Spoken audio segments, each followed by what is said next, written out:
जय श्री कृष्णा। आइए सुनते हैं भीमसेनी एकादशी यानी निर्जला एकादशी की व्रत कथा। आप एकादशी का व्रत हैं या नहीं हैं, इस कथा को सुनने मात्र से ही फल मिलता है।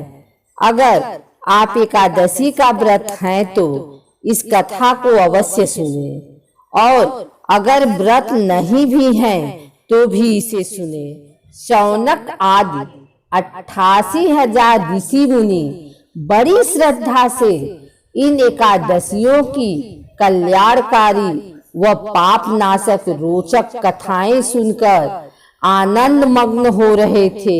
अब सबने ज्येष्ठ माह के शुक्ल पक्ष की एकादशी की कथा सुनने की प्रार्थना की। तब सूत जी ने कहा, महर्षि व्यास से। एक बार भीमसेन ने कहा, हे पितामह, भ्राता युधिष्ठिर, माता कुंती, द्रौपदी, अर्जुन, नकुल और सहदेव आदि एकादशी के दिन व्रत करते हैं और मुझे भी एकादशी के दिन अन्न खाने को मना करते हैं। मैं उनसे कहता हूँ कि भाई, मैं भक्ति पूर्वक भगवान की पूजा कर सकता हूँ और दान दे सकता हूँ, किंतु मैं भूखा नहीं रह सकता। इस पर महर्षि व्यास ने कहा, हे भीमसेन, वे सही कहते हैं।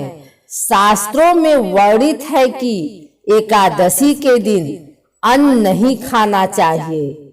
यदि तुम नरक को बुरा और स्वर्ग को अच्छा समझते हो तो प्रत्येक माह की दोनों एकादशियों को अन्न नहीं खाया करो।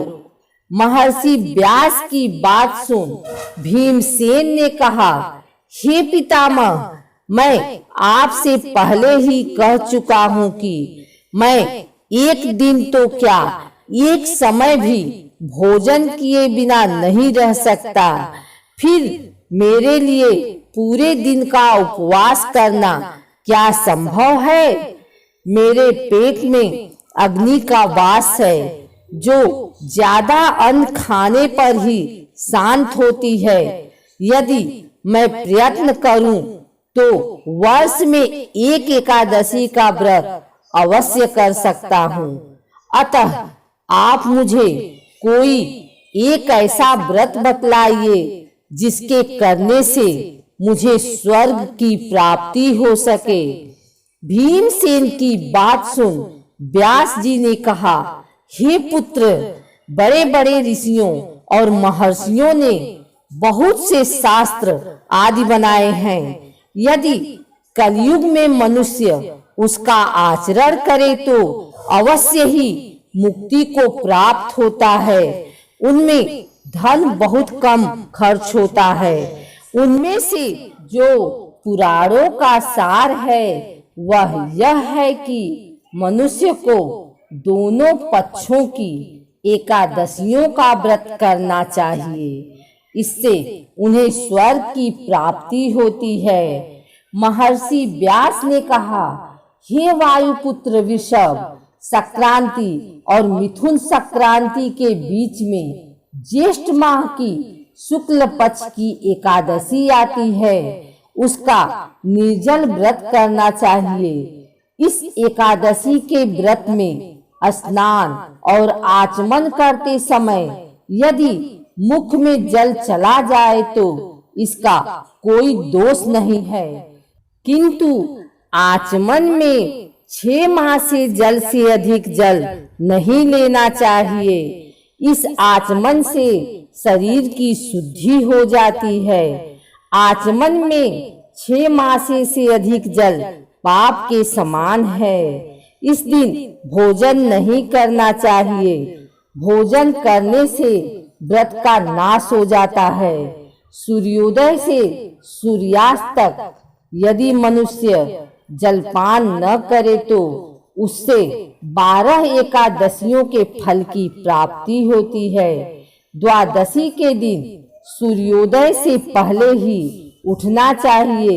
इसके पश्चात भूखे ब्राह्मण को भोजन कराना चाहिए, तत्पश्चात स्वयं भोजन करना चाहिए। हे भीमसेन, स्वयं भगवान ने मुझसे कहा था कि इस एकादशी का पुण्य सभी तीर्थों और दान के बराबर है। एक दिन निर्जला रहने से मनुष्य पापों से मुक्त हो जाता है। जो मनुष्य निर्जला एकादशी का व्रत करते हैं, उन्हें मृत्यु के समय भयानक यमदूत नहीं दिखाई देते, बल्कि भगवान श्री हरि के दूत स्वर्ग से आकर उन्हें पुष्पक विमान पर बैठाकर स्वर्ग को ले जाते हैं। संसार में सबसे उत्तम निर्जला एकादशी का व्रत है।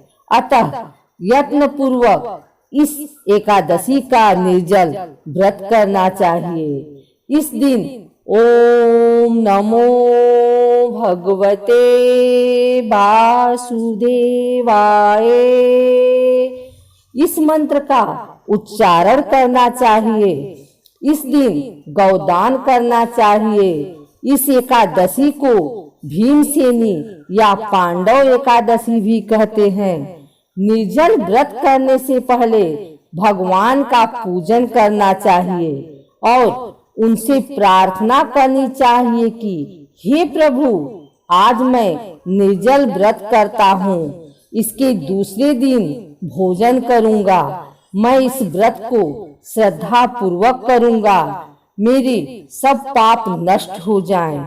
इस दिन जल से भरा हुआ घड़ा, वस्त्र आदि से ढककर स्वर्ण सहित किसी सुपात्र को दान करना चाहिए।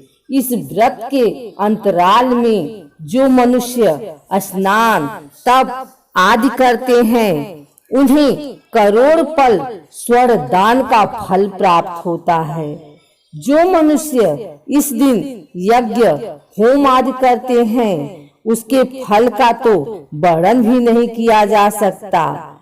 इस निर्जला एकादशी के व्रत के पुण्य से मनुष्य विष्णु लोक को जाता है। जो मनुष्य इस दिन अन्न खाते हैं, उनको चांडाल समझना चाहिए, वे अंत में नरक में जाते हैं। ब्रह्मा, रक्त बहाव करने वाले, मांस खाने वाले, चोरी करने वाले, गुरु से ईर्ष्या करने वाले, झूठ बोलने वाले भी इस व्रत को करने से स्वर्ग के भागी बन जाते हैं। हे अर्जुन, जो पुरुष या स्त्री इस व्रत को श्रद्धा पूर्वक करते हैं, उनके निम्नलिखित कर्म हैं। उन्हें सर्वप्रथम विष्णु भगवान का पूजन करना चाहिए, तदुपरांत गौदान करना चाहिए। इस दिन ब्राह्मणों को दक्षिणा देनी चाहिए। निर्जला के दिन अन्न, वस्त्र, छत्र आदि का दान करना चाहिए। जो मनुष्य इस कथा का प्रेम पूर्वक श्रवण करते हैं तथा पठन करते हैं, वे भी स्वर्ग के अधिकारी हो जाते हैं।